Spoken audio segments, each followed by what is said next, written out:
पंजाबी में एक कहावत है, कहते हैं जिन्ना गुड़ पाओगे उन्ना मीठा। लेकिन आप इस दुनिया के बाशिंदे हैं, ये तो आपको मानना ही पड़ेगा। इस दुनिया में हम इंसानों के लिए कुछ भी नामुमकिन नहीं है।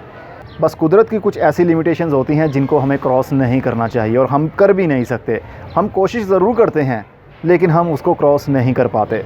ये काम जन्नत में ले जाने वाले नहीं होते। तो जन्नत में जाना है तो अच्छे अच्छे काम कीजिए, इंशाल्लाह वहाँ पर हमें बहुत बड़े बड़े जंगल मिलेंगे जो हमारी सोच के हिसाब से होंगे।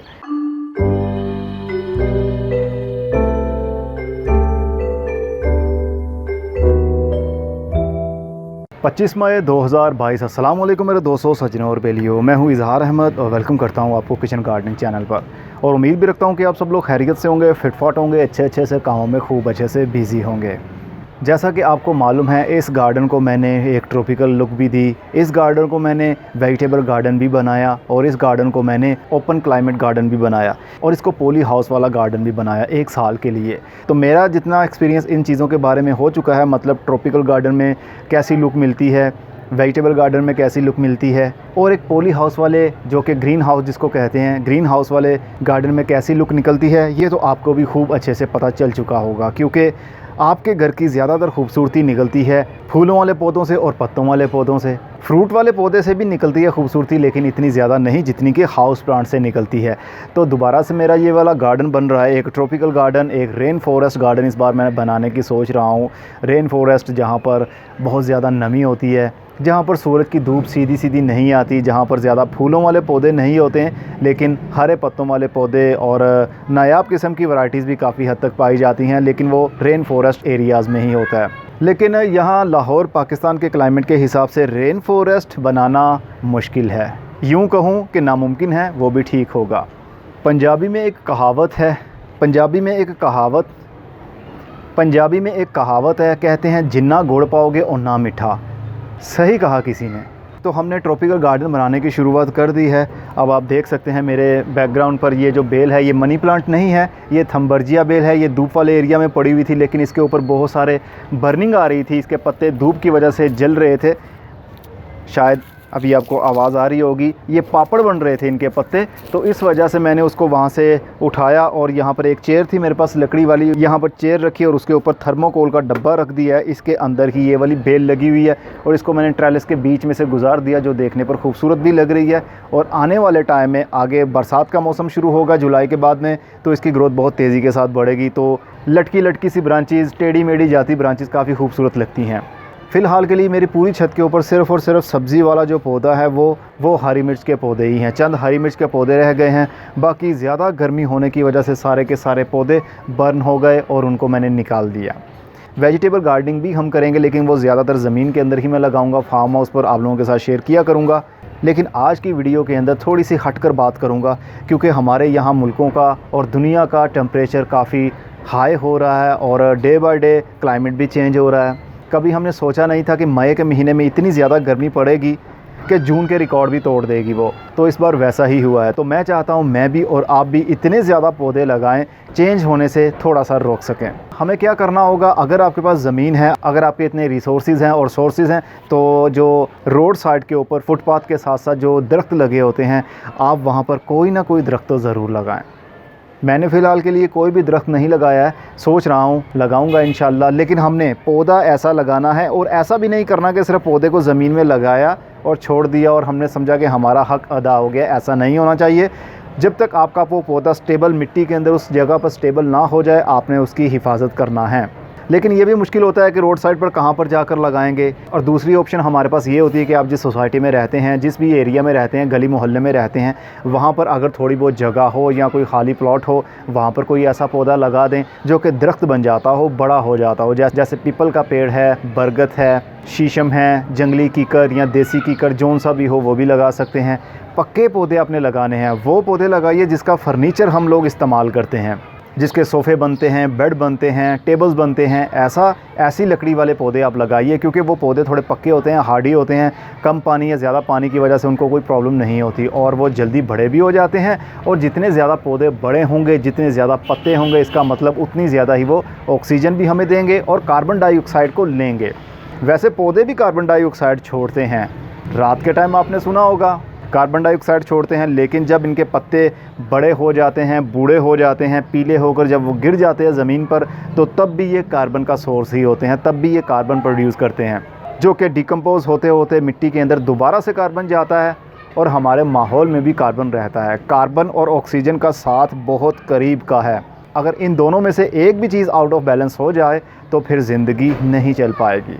मेरी कोशिश तो काफ़ी अरसे से यही है और कुछ जगह पर मैंने पौधे लगाए भी, लेकिन मैंने गलती ये की कि ना तो मैंने वीडियोस बनाई और ना ही मैंने कोई उसकी तस्वीर ली कि मैं आप लोगों के साथ शेयर कर सकूं। लेकिन अब जब भी कहीं पर पौधा लगाऊंगा, इवन किसी के घर के बाहर ही क्यों ना हो, घर के बाहर जो क्यारियाँ होती हैं वहाँ पर ही क्यों ना हो, मैं तस्वीर बनाकर या वीडियो बना के आप लोगों के साथ शेयर करूँगा। ये आप भी अपना फ़र्ज़ समझिए। आप किसी भी मुल्क से हों, नो मैटर, लेकिन आप इस दुनिया के बाशिंदे हैं, ये तो आपको मानना ही पड़ेगा। अगर एक जगह माहौल ख़राब होता है तो पूरी दुनिया में उसका असर होता है। अब 1 साल पहले का ही देख लीजिए, जब कोरोना आया तो पूरी दुनिया में उसका असर देखा गया।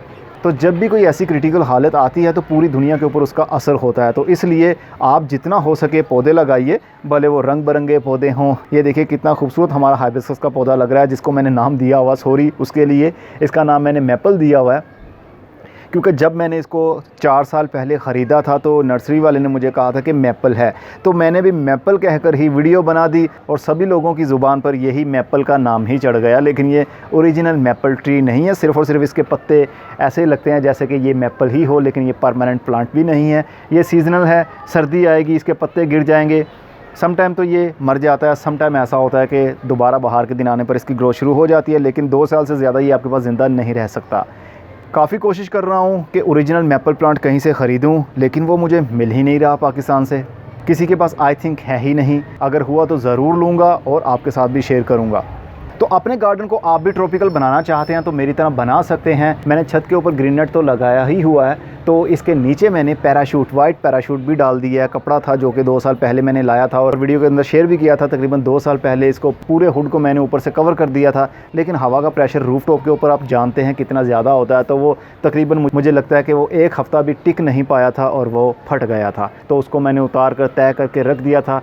कल ही मैंने उसको निकाला और दोबारा से इनर साइड पर, जो सीलिंग होती है ऊपर नहीं नीचे वाली साइड पर, मतलब जो रूफ टॉप है, जो डंडे हैं उसके नीचे, ग्रीन नेट के नीचे ही मैंने ये जो वाइट कलर का पैराशूट का कपड़ा है ये लगा दिया है, ताकि यहाँ पर थोड़ा शेडी एरिया बन सके और रोशनी थोड़ी वाइट हो सके। क्योंकि ग्रीन एरिया काफ़ी बन गया था तो यहाँ पर वीडियो शूट करना मुश्किल हो रहा था। हर चीज़ ही ग्रीन हो रही थी, इवन के सूखे पत्ते भी ऐसा लगता था जैसे हरे पत्ते पड़े हुए हैं। तो इसलिए वाइट कपड़ा लगा दिया है। एक तो किसी हद तक हम बारिश से भी बच जाएंगे और किसी हद तक हरी रोशनी से भी बच जाएंगे। तो ये ट्रॉपिकल गार्डन बनेगा इंशाल्लाह, वो भी बहुत जल्द। अभी हमारे 2 मेजर काम रहते हैं। एक तो जो ये लकड़ी का हुड है, बांस का बनाया हुआ, ये सारा ख़त्म करवा दूंगा। यहाँ पर लोहे का फ्रेम बनवा कर उसके ऊपर फाइबर, वाइट कलर का ट्रांसपेरेंट फाइबर की शीट आती है वो लगवाऊंगा, ताकि नीचे वाइट रोशनी भी आ सके और बारिश से भी हम बच सकें। क्योंकि जो ट्रॉपिकल एरिया होता है वहाँ पर पौधे कुछ ऐसे होते हैं, जैसा कि प्लास्टिक के गमलों के अंदर हमने कुछ ऐसे पौधे लगाए हैं जिनके ऊपर हमें खुद से कंट्रोल रखना पड़ता है पानी का। जब हम चाहें, जब पौधे की ज़रूरत हो तभी इसको पानी मिले। जब बरसात के दिन आते हैं तो फिर पानी ज़्यादा मिल जाता है तो पौधे गल जाते हैं। तो ट्रॉपिकल एरिया में हमें बहुत सोच समझ कर भी चलना पड़ेगा। तो साइडों पर आपको मैंने बता तो दिया था कि दीवारों के साथ साथ में मैंने बेलें लगा दी हैं, आपने देखी थी, जिनमें वाइल्ड मॉर्निंग ग्लोरी है, साइप्रस वाइन है और कुछ बटरफ्लाई पी है, ग्लोए वाइन भी है, बैलून वाइन भी है। इस तरह की बेलें मैंने लगा दी हैं ताकि आने वाले तकरीबन 6 महीने के अंदर अंदर ये इतना भर जाए। हमारी ये दोनों दीवारें जो कि साइडों पर हैं, एक तो ये प्राइवेसी वॉल बन जाएगी और दूसरी गर्म हवा अंदर नहीं आएगी। तो ट्रॉपिकल एरिया बनाने के लिए ये 2 चीज़ें तो मस्ट हैं कि आपका जो एज है, जो किनारे हैं दीवारों के, वहाँ पर कुछ ऐसे पौधे हों, चाहे वो पौधे हों चाहे वो बेलें हों, ऐसे हों कि जिनके अंदर से हवा जब भी क्रॉस होकर आए वो ठंडी हो जाए। और पौधे भी ऐसे लगाने हैं वहाँ पर जिनकी ग्रोथ काफ़ी तेज़ी के साथ बढ़ती हो। तो तभी अंदर वाला जो इन्वायरमेंट है आपके थोड़े से कंट्रोल में रहेगा। बहुत ज़्यादा कंट्रोल नहीं पा सकते क्योंकि रूफ टॉप के ऊपर ज़्यादातर हम कंट्रोल नहीं रख सकते क्लाइमेट को, क्योंकि गर्मी भी होती है और सर्दी भी होती है छत के ऊपर बहुत ज़्यादा। तो अभी ये वाला एरिया आपको नहीं दिखाऊंगा। यहाँ पर बहुत ज़्यादा अभी गमले ऊपर नीचे रखे हुए हैं मैंने, क्योंकि कल बारिश, क्योंकि परसों बारिश बहुत तेज़ आई। रात के टाइम मैंने थोड़ा सा ये कपड़ा लगाया था, बारिश आ गई, तूफ़ानी बारिश थी, जिसकी वजह से दोबारा से ये फट गया। फिर कल दोबारा मुझे इसको रिपेयर करना पड़ा है। तो गार्डन में आप जानते हैं अकेले बंदे के लिए ये सब कुछ करना पॉसिबल तो है, लेकिन बहुत टाइम लगता है। इस दुनिया में हम इंसानों के लिए कुछ भी नामुमकिन नहीं है। बस कुदरत की कुछ ऐसी लिमिटेशंस होती हैं जिनको हमें क्रॉस नहीं करना चाहिए और हम कर भी नहीं सकते। हम कोशिश ज़रूर करते हैं लेकिन हम उसको क्रॉस नहीं कर पाते। तो जो आपके हाथ में है, जो आप कर सकते हैं वो तो करें। अपने घर को भी एक जन्नत का टुकड़ा बनाइए, क्योंकि जन्नत में भी बहुत दरख्त होंगे। मैं तो सोचता हूँ अगर मैं जन्नत में गया, अगर मेरे काम ऐसे हुए कि मुझे जन्नत में जाने की इजाज़त मिल गई, तो वहाँ पर भी मैं सोच रहा हूँ कि वहाँ पर भी एक जंगल होगा जो मेरी सोच के मुताबिक होगा, क्योंकि हम दुनिया में अपनी सोच के मुताबिक जंगल नहीं बना सकते। जन्नत में ना तो कीड़े होंगे, ना पत्तों के ऊपर बीमारी आएगी, ना सूरज की हीट की वजह से पत्ते ख़राब होंगे, ना पौधे मरेंगे। कैसा मंज़र होगा वो, ज़रा सोच कर तो देखिए। तो अगर आप भी जन्नत में जाना चाहते हैं तो अच्छे अच्छे काम कीजिए, एक दूसरे को समझने की कोशिश कीजिए, एक दूसरे के लिए फ़ायदे की बात सोचिए। एक दूसरे को डिग्रेड करना या किसी के बारे में नेगेटिविटी रखना, ये काम जन्नत में ले जाने वाले नहीं होते। तो जन्नत में जाना है तो अच्छे अच्छे काम कीजिए, इंशाल्लाह वहाँ पर हमें बहुत बड़े बड़े जंगल मिलेंगे जो हमारी सोच के हिसाब से होंगे। अब मैं चलता हूँ, आप भी ट्रॉपिकल गार्डन बनाना चाहें तो शुरुआत कर दीजिए, ऐसे पौधे लाइए। फ़िलहाल के लिए गर्मी बहुत ज़्यादा है जनाब, अभी कोई पौधा ना लाइएगा नर्सरी से, आप लाइएगा जुलाई के बाद में, जब रेनी सीज़न शुरू हो रहा हो 15 जुलाई के बाद में आप पौधे लाना शुरू कर दीजिए, जो भी आपका दिल चाहता है। और छत को भी थोड़ा सा कवर करना शुरू कर दीजिए, जैसा कि सीधी सीधी धूप वहाँ पर ना आए और जो बारिश से भी हम किसी हद तक पौधों को बचा सकें। क्योंकि फ़िलहाल के लिए जितना मैं बचा सकता था वो मैंने इसको सजा दिया है अपनी तरफ से। अभी आपको व्यू थोड़ा सा दिखा देता हूँ, ऊपर का नीचे का भी दिखा देता हूँ। काफ़ी यहाँ पर गमले बिखरे पड़े हैं, तो आप भी अपना हिस्सा डालिए। इवन आपके पास कोई जगह नहीं है, कोई ज़मीन नहीं है, कोई फुटपाथ के पास आप जाकर पौधा नहीं लगा सकते किसी वजह से भी, जैसा कि मैंने भी आज तक किसी फुटपाथ के ऊपर कोई पौधा नहीं लगाया है, कौन हिफाजत करेगा, कौन रोज़ रोज़ जाके छोटे से पौधे को पानी देगा, ये हमारे बस की बात नहीं है। लेकिन अगर आपके पहुंच में वो है, आप आसानी से कर सकते हैं, तो ज़रूर करिएगा। फुटपाथ के ऊपर ज़रूर ऐसे पौधे लगाइए जो कि फ्यूचर में दरख्त बन जाते हैं, बहुत सा फ़ायदा होगा। तो अगर कुछ नहीं कर सकते, कम से कम आपके पास छत तो होगी ही, तो छत के ऊपर ही कोई ना कोई पौधे ऐसे लगाइए जिनकी उम्र लंबी होती हो, 5-6 साल उम्र हो या 10-12 साल उम्र हो, उसकी हिफाजत करते रहिए। ज़्यादा पत्ते होंगे, ज़्यादा ऑक्सीजन मिलेगी। अगर रूफटॉप भी नहीं है तो फिर कमरे में ही कोई मनी प्लांट वगैरह लगा लीजिए, उससे ही खूबसूरती बढ़ जाएगी। जैसा कि ये मनी प्लांट है, इससे खूबसूरती आपके कमरे की भी बढ़ जाएगी। और ये एयर प्योरीफायर भी होता है, हवा को साफ़ भी करता है। बैड गैसेस हार्मफुल गैसेस को भी ये खुद ले लेता है और उसकी जगह पर आपको अच्छी गैस जो कि ऑक्सीजन के रूप में वो दे देता है। तो कुछ ना कुछ तो हिस्सा डालिए ना जनाब। अब मैं चलता हूँ, अपना बहुत सा ख्याल रखिएगा, फिर मिलेंगे, खुदा हाफिज़। अभी मैंने मनी प्लांट को नीचे रख दिया ताकि वहाँ पर एक मैपल ट्री रख सकूँ जो कि हाइबिस्कस है, वीडियो में देखने पर खूबसूरत लगता है।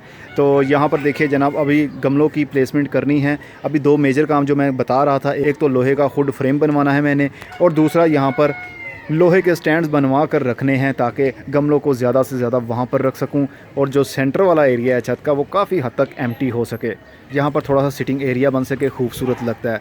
तो अभी प्लेसमेंट काफ़ी अजीब सी आपको दिख रही होगी, जो कि आहिस्ता आहिस्ता से ठीक हो जाएगी। यहाँ पर मैंने सारे मिर्चों के पौधे ही रख दिए हैं क्योंकि मिर्चों के पौधे पड़े हुए थे हमारे ओपन टेरेस पर, और ओपन टेरेस पर मैंने रखी है मुर्गियाँ, तो मुर्गियाँ इनके पत्तों को खा रही थी। तो मैंने सभी को लिया और इस कोने में रख दिया है। इसको अभी फ्रूटिंग हो रही है क्योंकि यहाँ पर थोड़ा सा टेम्परेचर डाउन है। इनको भी शेडी एरिया मिल जाता है, लेकिन दोपहर 12 बजे के बाद की धूप यहाँ पर आती है। अभी ये भी गमले सेट करने वाले हैं। अभी ये छोटे गमले, अभी काफ़ी सारे पौधे छोटे गमलों में लगे हुए थे, उनको मैंने बड़े गमलों में लगा दिया है। और हुड आपको दिखाता हूँ जनाब, ये ग्रीन एरिया रह गया है, यहाँ पर भी पैराशूट मैंने लगाना है ताकि नीचे बहुत ज़्यादा हरी रोशनी ना आए, क्योंकि हरी रोशनी वीडियो के अंदर अच्छी नहीं लगती, इसलिए उसको थोड़ा सा एडिटिंग करनी पड़ती है, हरेपन को थोड़ा कम करना पड़ता है। वैसे भी मेरे पौधे ज़्यादातर हरे भरे ही होते हैं, लेकिन जब ग्रीन नेट का शेड भी साथ में मिल जाता है तो हरापन कुछ ज़्यादा ही नज़र आने लगता है। तो ये है जनाब वो पैराशूट जो कि मैंने लगाया है, ये मैंने अकेले ही लगाया है, बहुत मुश्किल से काम करना पड़ा मुझे। एक एक पॉइंट पर थोड़े थोड़े फासले के ऊपर, तकरीबन 1-1 फुट के फासले के ऊपर मुझे केबल टाइज लगाना पड़ी। कैसे लगाई ये मैं ही जानता हूँ, सिर्फ मेरे पास एक सीढ़ी थी जो कि वो पड़ी हुई है। जगह जगह वो है, वो लोहे की, तकरीबन उसका 20 किलो के करीब वज़न होगा। वो जगह जगह उठा कर रख कर मैं तो थक गया था, तो रात को थोड़ी सी दवाई भी खाना पड़ी है क्योंकि जिस्म दर्द होने लग गया था। तो जनाब ये लगा दिया है मैंने। ये ज़्यादा देर टिक नहीं पाएगा, लेकिन मैंने अपनी तरफ से पूरी कोशिश की है कि कम से कम ये 6 महीने तो हमारा साथ दे। उसके बाद ये फट जाए, हो सकता है कि उससे पहले ही मैं अपने इस हुड का कुछ कर लूँ। तो इससे एक तो सीधी सीधी धूप नीचे नहीं आ रही है, और दूसरा जो लाइट है वो थोड़ी सी ब्राइट हो गई है नीचे। जो ओरिजिनल लाइट होती है वो ही यहाँ पर देखने पर नज़र हमें आएगी। बस जनाब चलता हूँ। कल की वीडियो मनी प्लांट के ऊपर आएगी कि मनी प्लांट को हम रिपोर्ट कर सकते हैं या नहीं। खुदा हाफिज़।